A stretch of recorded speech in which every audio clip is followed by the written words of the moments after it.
In the dusty archives of the Millbrook Historical Society, tucked between forgotten ledgers and yellowed newspapers, lies a photograph that has haunted researchers for decades.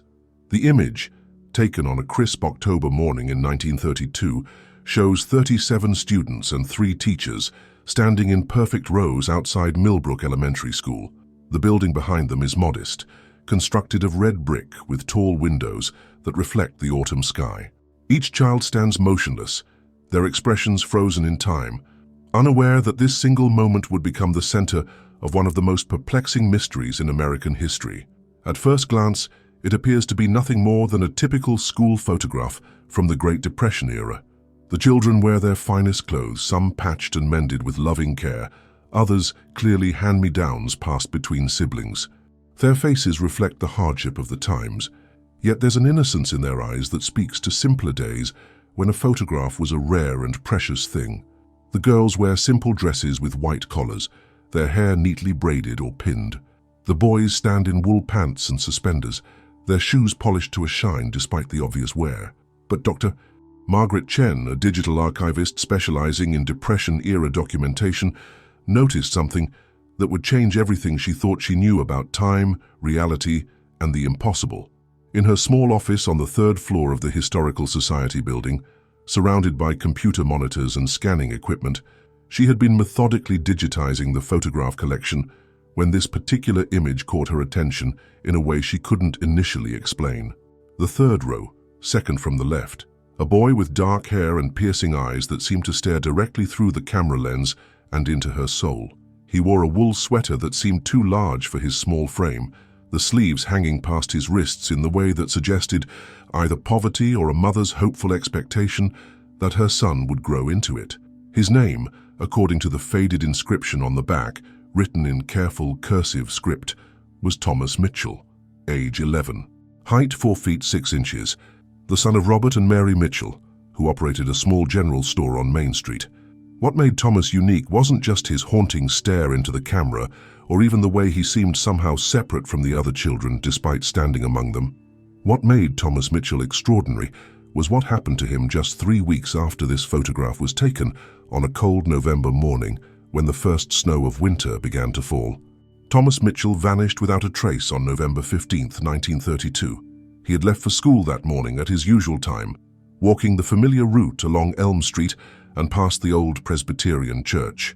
His mother had packed him a lunch of bread and jam, wrapped carefully in brown paper. His father had reminded him to stop at the post office after school to collect any mail. These mundane details, recorded in the police report filed by Constable William Hayes, would become the last confirmed sighting of Thomas Mitchell as a child. No ransom note arrived in the days that followed. No witnesses came forward, despite extensive questioning of every person in their small town of fewer than 800 residents. No body was ever found, despite searches that extended into the surrounding forests and along the banks of Miller's Creek. The case went cold within months, becoming just another tragic statistic of an era when children sometimes simply disappeared into the harsh realities of economic desperation. That was 92 years ago. What Dr. Chen discovered next would challenge everything we think we know about the nature of time, the meaning of identity, and the boundaries of what we consider possible in our ordered, rational world. Dr. Chen's investigation began innocently enough, as the most extraordinary discoveries often do. She had been cross-referencing the 1932 school photograph with other documents from the same period, attempting to create a comprehensive database of Depression-era life in Millbrook County. The work was meticulous and often tedious, requiring her to examine thousands of documents, photographs, and newspaper clippings with the patience of an archaeologist uncovering ancient civilizations. It was during this process that she stumbled upon a newspaper clipping from the Millbrook Gazette, dated March 22, 1945. The headline read, "Local War Hero Returns Home After European Campaign." The article was brief, as wartime journalism often was, focusing on facts rather than sentiment. It described the homecoming of local soldiers who had served with distinction in the final push against Nazi Germany. The photograph accompanying the article showed a young soldier, perhaps in his early 20s, standing proudly in his military uniform outside what appeared to be the town's train station. The image quality was typical of wartime photography, grainy and slightly blurred due to the speed with which newspapers operated in those days, but it was clear enough to make out the subject's features, clear enough to see the ribbons on his chest, clear enough to recognize a face that should have been impossible to recognize. What stopped Dr. Chen's breath wasn't the soldier's immaculate uniform or the bronze star visible among his decorations. It was his face, those same piercing eyes that had stared out from the 1932 school photograph. The identical bone structure, the same distinctive jawline, the unmistakable features that matched, detail for detail, the 11-year-old boy who had disappeared 13 years earlier. The caption identified the soldier as Thomas Mitchell, 24, recently returned from the Battle of the Bulge after 18 months of service in the European theater. According to her calculations, if Thomas had been 11 years old in 1932, he would have been exactly 24 in 1945. The mathematics was perfect, too perfect. The aging was precisely what one would expect if time had continued normally for him, but Thomas Mitchell had vanished without a trace 13 years earlier. He couldn't possibly be standing in a photographer's studio in 1945, decorated as a war hero, looking exactly as he should if time had continued its normal progression for him while the rest of the world assumed he was dead. Dr. Chen's hands trembled as she reached for her phone, her academic training warring with the impossible evidence before her eyes. She needed verification, needed someone else to confirm that she wasn't experiencing some form of archival hallucination brought on by too many late nights in dusty file rooms. The first call was to the Millbrook Police Department's Cold Case Division, where Detective Ray Morrison had inherited a filing cabinet full of unsolved mysteries from his predecessor. Detective Morrison was a methodical man in his 50s who had spent 30 years in law enforcement, the last 15 specializing in cases that had gone cold decades before his birth. He had seen enough inexplicable evidence and heard enough impossible stories to maintain a carefully guarded skepticism about anything that couldn't be verified through traditional investigative methods. When Dr. Chen explained her discovery, his first instinct was to dismiss it as a case of mistaken identity or wishful thinking on the part of an academic looking for a breakthrough that would make her career. "The Mitchell case," Morrison said that afternoon, sitting across from Dr. Chen in his cluttered office while flipping through a thin folder of yellowed reports. "I've looked at it maybe a dozen times over the years. It's one of those cases that bothers you, you know? Kid just vanished. No evidence of foul play, no credible leads, nothing that would give a family closure or a detective satisfaction. His parents reported him missing at 6 that evening when he didn't come home for dinner. We had search parties out within 2 hours." He paused to read from one of the reports, his voice taking on the formal tone of official documentation. Search parties included volunteer firefighters, members of the Rotary Club, Boy Scout Troop 17, and approximately 40 local residents. They covered a radius of 5 miles around the town center, including the wooded areas along Miller's Creek and the abandoned Jameson Farm. No trace of the subject was discovered. Weather conditions were clear and cold, with approximately 2 inches of snow having fallen the previous night. Dr. Chen showed him both photographs side by side on her laptop screen, the modern technology, a stark contrast to the aged documents surrounding them. Morrison studied the images for several minutes, his expression growing increasingly disturbed as he compared the facial features, the bone structure, the unmistakable similarity between the 11-year-old boy and the 24-year-old soldier. "That's impossible," he whispered finally, his voice barely audible above the hum of the fluorescent lights overhead. "I mean, it looks like him, but that would mean he aged normally while being missing for 13 years, Dr. Chen finished, her academic precision unable to mask the tremor in her voice. "The question isn't whether it looks like him, Detective Morrison. The question is how a boy who disappeared in 1932 could appear in a 1945 photograph, aged exactly as he should be if time had continued normally for him." Their investigation led them next to the National Archives facility in Washington, D.C., where military records from World War II were stored in climate-controlled vaults that stretched for miles beneath the Capitol. Dr. Chen had called ahead, using her academic credentials to gain access to personnel files that were normally restricted to family members and official researchers. The process took weeks, requiring forms, background checks, and the patience to navigate bureaucratic procedures that had changed little since the documents were first filed. What they found there defied every rational explanation. Thomas Mitchell's military service record was not only authentic, it was remarkably complete and meticulously documented. He had enlisted in Chicago, Illinois on September 15, 1943, giving his age as 22 and listing his previous address as a rooming house on the city's north side. His induction physical showed him to be in excellent health, 5 feet 10 inches tall, weighing 165 pounds.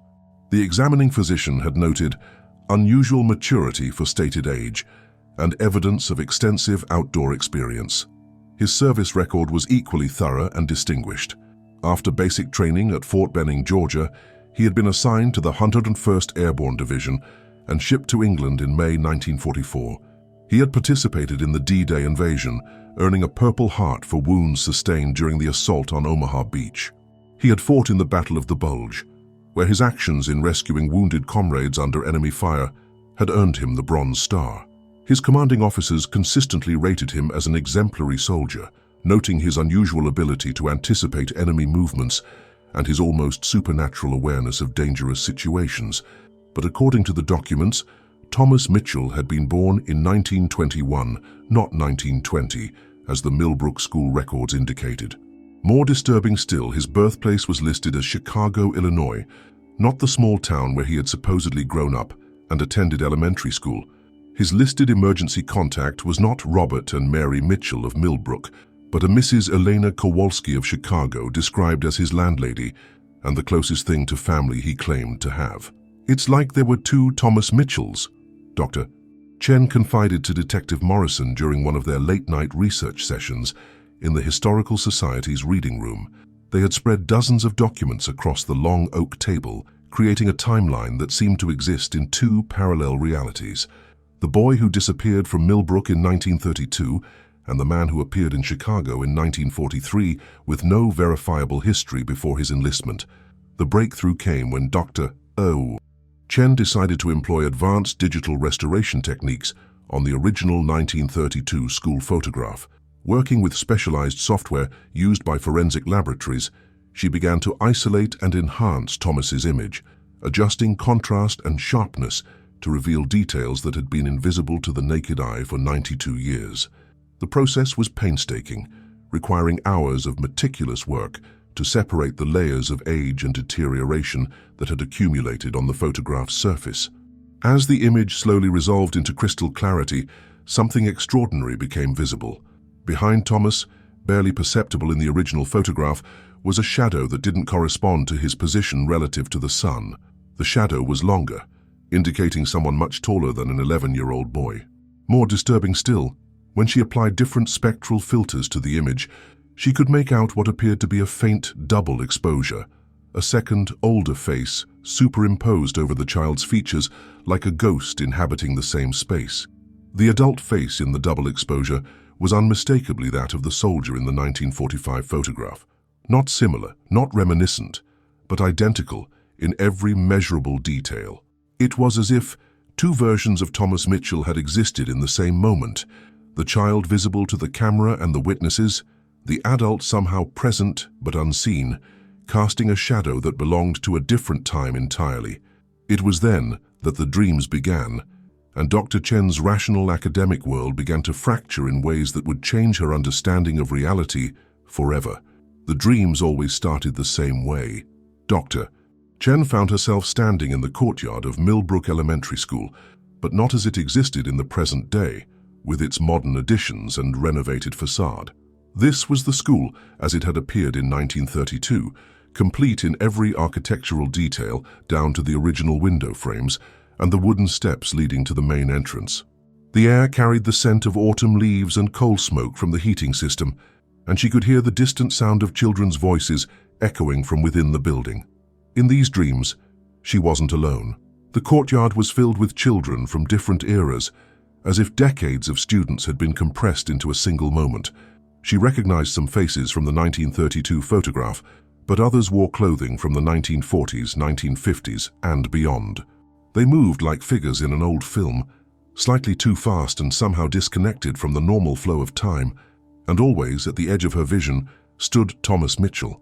Not the 11-year-old boy from the school photograph, not the 24-year-old soldier from the newspaper clipping, but something that existed between those two states of being. He appeared to be constantly shifting, aging and growing younger in cycles that followed no natural pattern. Sometimes he was a child reaching toward her with desperate eyes. Sometimes he was the soldier, still wearing his bronze star, but with an expression of infinite sadness. And sometimes he was something else entirely, older than either version, worn down by experiences that seemed to span far more than a normal human lifetime. He never spoke in these dreams. But Dr. Chen understood that he was trying to communicate something vital, something that explained not only his impossible existence, but the reason for her involvement in his story. There was an urgency in his movements, a desperate need to convey information that seemed just beyond her comprehension.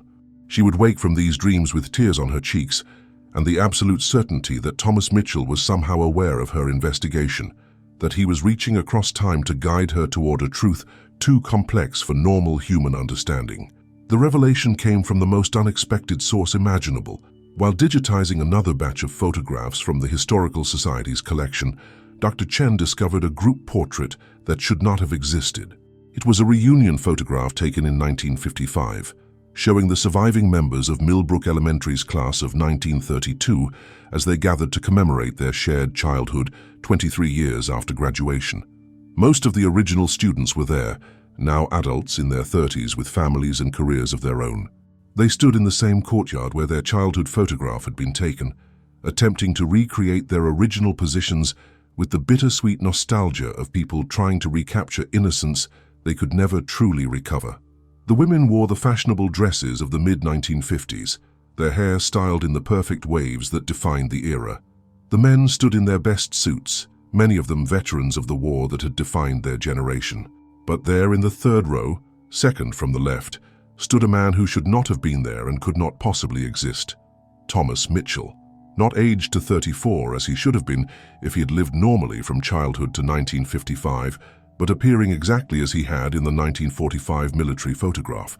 Still 24 years old, still wearing that same haunting expression of someone who had seen too much and understood too little about his own impossible existence.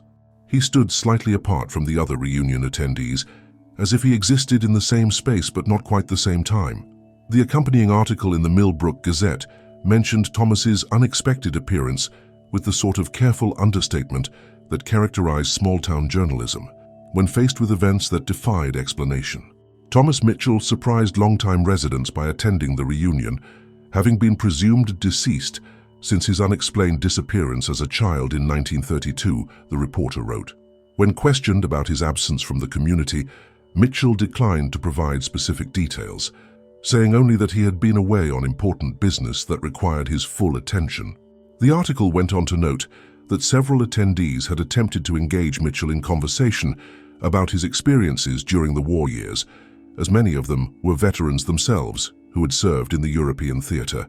But Mitchell had deflected their questions with polite evasion, claiming that his service record spoke for itself and that he preferred not to dwell on the past when there were more pressing concerns in the present. Dr. Chen's investigation into this impossible appearance led her to cross-reference other local newspapers from the 1950s and beyond. What she discovered in the archives of the Millbrook Gazette, the County Herald, and even the social pages of regional publications created a pattern too consistent to dismiss and too impossible to accept. Thomas Mitchell had been spotted at numerous local events throughout the subsequent decades, always appearing exactly as he had in 1945, never aging, never changing, but somehow maintaining his presence in the community that had mourned his childhood disappearance. A wedding announcement from 1957 included a photograph of the bride and groom cutting their cake, and there in the background, clearly visible among the guests, stood Thomas Mitchell in his dress uniform, raising a glass in celebration. A high school graduation ceremony in 1960 featured a photograph of the graduating class, and standing at the back of the auditorium, nearly hidden in shadow, but unmistakably present, was Thomas Mitchell applauding the achievements of children who had been born years after his own mysterious disappearance. A town council meeting in 1963, documented by the local photographer hired to record the proceedings for posterity, showed Thomas sitting in the back row of spectators apparently interested in a debate about zoning laws, but leaving no record of having spoken or voted. Each appearance followed the same pattern. Witnesses described him as polite but distant, always immaculately dressed, always willing to participate in community events, but never engaging in personal conversation that might reveal details about his impossible existence. He seemed to appear whenever the community gathered for significant moments, as if he were drawn to celebrations and ceremonies, but bound by some invisible force that prevented him from fully participating in the normal flow of human relationships. The last confirmed sighting was perhaps the most poignant. In 1965, Mrs. Eleanor Hartwell passed away at the age of 78. She had been the middle-aged teacher standing in the center of the 1932 school photograph, the woman who had dedicated her life to educating the children of Millbrook and who had never fully recovered from the trauma of Thomas Mitchell's disappearance. According to the funeral director's detailed records, a young man matching Thomas's exact description had stood at the back of the packed Methodist church during her memorial service, weeping silently throughout the eulogy. When the funeral director approached him after the service, moved by his obvious grief, Thomas had said only, "She was the kindest person I ever knew. She didn't deserve what happened to her, and she never stopped believing that I would come home someday. I couldn't let her be buried without saying goodbye." The funeral director, a practical man named Harold Vance, who had conducted hundreds of services over his 30-year career, later told his wife that he had never seen such profound sorrow in another human being. It was like he was carrying the weight of every moment he had missed, Vance recalled years later. Every birthday party, every Christmas morning, every ordinary Tuesday when she might have smiled at him in the hallway. He looked like a man who had been given the gift of immortality and discovered it was actually a curse. What had happened to Mrs. Eleanor Hartwell that Thomas referenced with such obvious pain? Dr. Chen dug deeper into the school's history, focusing specifically on the weeks following the October 1932 photograph. What she discovered in the Millbrook School District's meeting minutes from that period made her understand, for the first time, the true scope of the tragedy that had shaped Thomas Mitchell's impossible existence. 3 weeks after the photograph was taken, on the exact date of Thomas Mitchell's disappearance, there had been a catastrophic fire at Millbrook Elementary School. The blaze had started in the basement storage area where several students had been helping Mrs. Hartwell organize old textbooks and educational materials for donation to schools in neighboring counties. The fire had spread with terrifying speed through the building's wooden interior, fed by decades of accumulated paper and the dry autumn air that had made the entire region a tinderbox. 5 students died that day, trapped in the basement when the wooden stairs collapsed and blocked their only means of escape.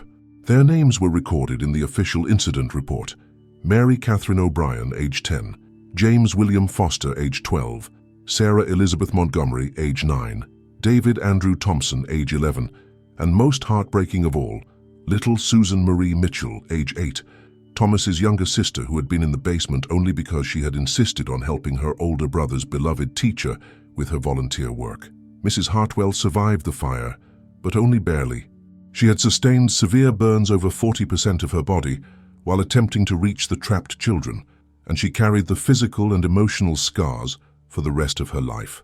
The official report praised her heroism, while noting that she had repeatedly tried to return to the basement even after firefighters arrived, screaming that there were still children inside and that she had to save them all. But according to the school's attendance records, Thomas Mitchell had been marked absent that day due to what his mother described as a sudden onset of illness that had kept him bedridden with fever, the same fever that had apparently prevented him from being in the basement when the fire started, the same mysterious illness that had saved his life while costing 5 other children theirs, including his own sister. But Dr.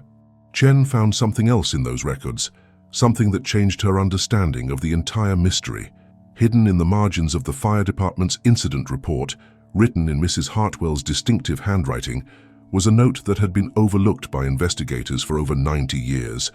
Thomas tried to warn us, came to school that morning despite his fever, said he'd seen it in a dream the night before, described the fire in perfect detail, knew exactly which children would be in danger.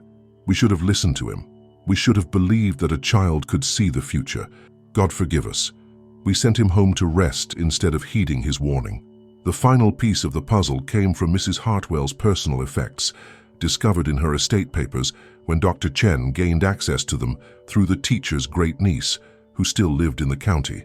Among the carefully preserved mementos of a life dedicated to education was a leather-bound diary that Mrs. Hartwell had kept throughout her teaching career. The entries were written in her careful script, documenting not only the daily activities of her classroom, but also her personal observations about the children in her care. The entries from October and November 1932 told a story that defied rational explanation, but provided the missing context that made Thomas Mitchell's impossible existence finally comprehensible. According to Mrs. Hartwell's detailed observations, Thomas had begun experiencing what she described as prophetic dreams in the weeks leading up to the school photograph. He had accurately predicted minor events, which students would be absent on specific days, when surprise tests would be announced by other teachers, even the exact date when the first snow would fall. At first, Mrs. Hartwell had dismissed these apparent predictions as coincidence or the sharp intuition of an unusually perceptive child. But as Thomas's accuracy became impossible to ignore, she began to document his predictions with the methodical approach of a trained educator, trying to understand a phenomenon that challenged everything she thought she knew about the nature of reality. The diary entries revealed that Thomas had begun to age visibly in the weeks before his disappearance. Not physically, but in some deeper way that Mrs. Hartwell struggled to describe in words. "He carries himself like someone much older," she wrote on November 10, 1932. "There's a weight in his eyes that no 11-year-old should bear, as if he's seen too much of what's coming and feels responsible for preventing it. I fear that whatever gift or curse has been placed upon this child is consuming him from within." The final entry, dated the morning of the fire, contained her last coherent thoughts about Thomas Mitchell and the terrible knowledge he carried. "The boy came to school today despite running a fever of 102 degrees. His mother should have kept him home, but he insisted that he had to warn us about something he'd seen in his dreams. He described the fire in such precise detail that I felt my blood turn to ice. He knew exactly which children would be helping me in the basement, knew that the old wiring would spark and catch the paper storage ablaze, knew that the wooden stairs would collapse and trap them below," she continued. "When I asked him how he could possibly know such things, he began to weep and said that he'd been watching it happen over and over again, living through the same terrible day from different angles, trying to find a way to save everyone, but always failing to prevent the tragedy entirely. He said that time wasn't working properly for him anymore, that he'd been slipping between moments like pages in a book, growing older each time he experienced events that hadn't happened yet." The entry concluded with words that would haunt Dr. Chen for years to come. "I sent him home to rest, thinking that his fever was causing hallucinations. But what if he was telling the truth? What if there are people who become unstuck from time itself, who are forced to watch tragedy unfold repeatedly while searching for a way to prevent it? God help us all. God help Thomas Mitchell, wherever and whenever he might be. Dr." Chen closed the diary with hands that shook from more than just the late hour and the cold of the Historical Society's reading room. She finally understood what had happened to Thomas Mitchell, and the knowledge was almost too terrible to bear. He hadn't simply disappeared in 1932, he had become unstuck from the normal flow of time, condemned to slip between moments and decades, while desperately trying to prevent a tragedy that he had witnessed over and over again from countless different perspectives. Each appearance throughout the subsequent decades hadn't been a haunting or a supernatural visitation. It had been Thomas Mitchell continuing to exist in a state of temporal displacement, aging normally, but experiencing time in a non-linear fashion that allowed him to appear at different points in his community's history. He had lived through the war years, earning his decorations and serving with distinction, but he had done so while remaining psychically tethered to the moment of greatest tragedy in his original timeline. The 1955 reunion, the wedding in 1957, the graduation in 1960, the town council meeting in 1963, Mrs. Hartwell's funeral in 1965, all of these appearances had been Thomas Mitchell's attempts to maintain some connection to the normal flow of human existence while being trapped in a temporal loop that centered on his failure to prevent the fire that had killed his sister and 4 other children. In the end, perhaps the question isn't whether Thomas Mitchell exists outside of time, but why some souls become so fundamentally altered by tragedy and responsibility that reality itself reshapes around them. Maybe there are individuals who carry such profound love, such desperate need to protect others, that the universe responds by allowing them to slip between moments like pages in a book, forever seeking the one timeline where they can save everyone they couldn't protect the first time around. Dr. Chen's investigation officially ended when the Millbrook Historical Society's Board of Directors deemed her findings too speculative for academic publication and potentially damaging to the institution's reputation for scholarly objectivity. But late at night, in her small office surrounded by boxes of documents and photograph files, she continues to search for new evidence. She still analyzes every image with scientific precision, still cross-references newspaper clippings and official records, still wonders if somewhere in the vast archive of human history there might be other cases of people who became unstuck from time itself. The 1932 school photograph remains on permanent display in the Millbrook Historical Society's main exhibition hall, and visitors often comment on the boy in the third row, second from the left. They say his eyes seem to follow them as they move through the room, that there's something unsettling about his expression, as if he knows something they don't about the nature of time and the weight of trying to change what cannot be changed. Perhaps he does. Perhaps Thomas Mitchell is still out there, still slipping between decades and moments, still searching for the one timeline where his sister Susan comes home from school on November 15, 1932, where Mrs. Hartwell doesn't carry burn scars for the rest of her life, where 5 children grow up to have families and careers and ordinary Tuesday afternoons that stretch into peaceful, uneventful old age. The true nature of Thomas Mitchell's story remains shrouded in mystery, but we want to know your thoughts.